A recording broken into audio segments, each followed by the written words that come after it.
Now, small double shot latte. Good memory. I have not had Glory Jeans. Because we've already done this. No. Well, Phil Jones. Yeah. Thank you. Second time around. I don't know. What are you talking about? This is the first time I've been in your car. Yeah, you've never had coffee with me before. Never done it Because before. I'm not an idiot and didn't delete the recording last time. Yes. So, welcome, second time around, Yes. to Christians in Cars Getting Coffee. Thank you. I'll take my first sip of Glory Jeans coffee. Ever in your life? No. That's good. Most of my poor guests That's have pretty been stuck with McDonald's coffee. I rate the Glory Jeans. So you're one of the worship leaders at church. Most people would recognise your face. I am. How long have you been doing that? I have a very bad memory for these things, so, and being the second time around, you thought I'd probably spend a bit of time thinking about my answers to some questions today. But What about your personal journey? You've been a Christian most of your life? you know, it's funny that question, because I just have to think about what's most of my life these days, because I'm getting older. I'm 35. Oh, I think about 18 years of age. Yeah. I always, as a kid, knew that there was something more to life than what I could see.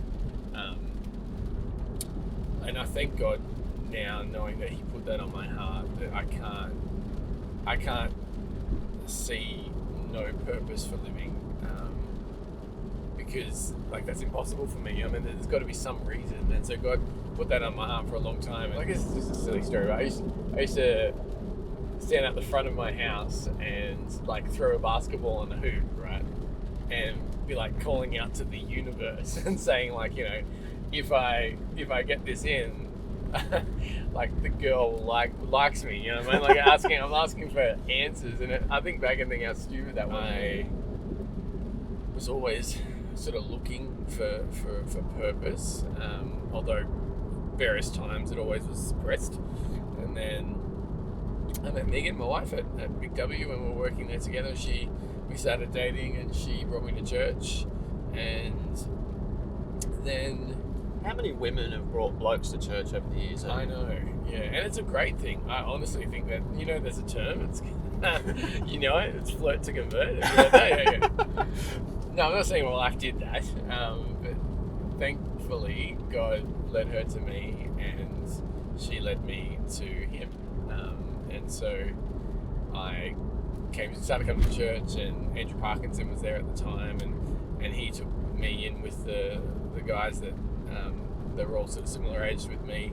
We ran a Bible study, and the questions were starting to get answered. So, and then it came to a point that I understood what the gospel was, and I knew who I was before God, and that I needed Jesus, and I called out for forgiveness and to take Jesus as the Lord and Saviour of my life. There's a spiritual side to worship, but there's also a very human side. You are up the front performing, singing, you've got a guitar. Yeah. What's it like not having a congregation? There's no one there now. I take a lot from the congregation's singing to know. Yeah. I don't know. I think that it's easier to worship in a scenario when you've got the congregation singing, because it sort of gives you that feedback and you can sort of join in. There's nothing better than a song that the whole congregation's taken on, and so you're like, what do I need to do but just sing right now? So yeah, and so I find that without the congregation there, it's probably even more difficult, because you've got cameras and everything sort of pointing at you, and you're the whole time. And I made the mistake of listening back to some of the things, and so then I know how important it is to hit every note. How's it been having everything stripped down? I love it. Yep. I really do. Absolutely. And I don't know, and I don't think everyone's the same, and that's fine. But I absolutely love nothing more than vocals and one or two instruments. I just saw a 5-year-old kid, I don't know, he was young, as a Pee Wee 50 with training wheels. What about for the folks that just can't sing at all? What about them? What's their outlet for worship in a church environment? You know, culturally, that's how we do church. We've got the songs at the start, announcements, maybe sermon, song at the end. Yeah, that's church for another week. Like, I'm always of the belief that everybody can sing. Not everybody feels comfortable to sing, and I would like to think that church is an environment where there's no judgment on people's vocal ability. So I would encourage anybody who has a voice to sing, regardless of whether you think you sound good or not. And before you do that, sometimes it's a good idea to try and figure out the ways that's important, why the Bible puts an emphasis on worship and singing worship. I think worship is important because it served a couple of purposes. It directs your focus to God and gives him glory for who he is and what he's done.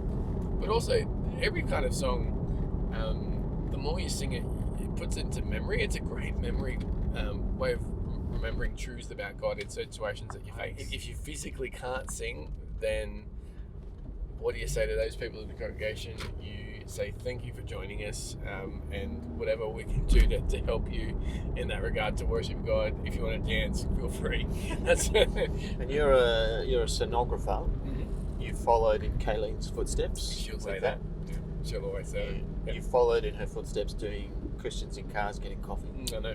Yeah. And in going to Gloria Jeans. Yeah. Well, what can I say? She's my hero. I think she's the coolest person in the world. So I can't help but just dedicate my path to what Kayleen Wellings has set before me. Well, Phil Jones, thanks for joining us for the first time. No. Oh, yeah. Exactly.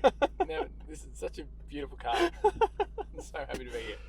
Yep, we are still recording. Excellent. Oh, can you imagine? Can you imagine if that was... Oh, you would crack it. I just think it'd be hilarious. You would crack it and you'd be furious and you'd throw coffee everywhere.